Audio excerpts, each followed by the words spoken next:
आपली ही परसबाग तयार झालेली आहे. तर ह्याच्यामध्ये जे मेन आहे, जे आपला केंद्रबिंदू आहे, तर तिथं आपल्याला काय लावायचं आहे, औषधी वनस्पती म्हणून तिथं झाडे लावायचे. ते कोणते लावायचे? हळद लावू शकतो आपण, आळूचं लावू शकतो, तुळस लावू शकतो, कोरफड लावू शकतो. हे असे ह्या केंद्रबिंदूमध्ये आपल्याला ते लावायचे आहेत.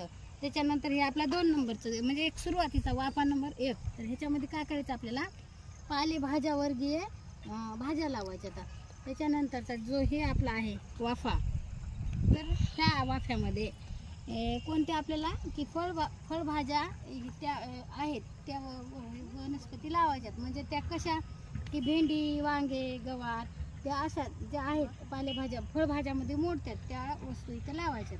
आणि हे जे शेवटचं आपले मोठ्या आकाराचे वाफे आहेत, तर ह्या वाफ्यामध्ये आपल्याला वेलवर्गीय जे भाजीपाल्यामध्ये मोडतात त्या वस्तू लावायच्यात. म्हणजे कसं की आपल्याला इथं दोडका पण लावू शकतो आपण, चवळी लावू शकतो. ज्या समजा वेलवर्गीय वेलासारख्या ज्या अशा लांब लांब पांगतात अशावर हे असा माळव्याचा हे वाफा तयार करायचा आहे. अशी ही आपली परसबाग तयार झालेली आहे.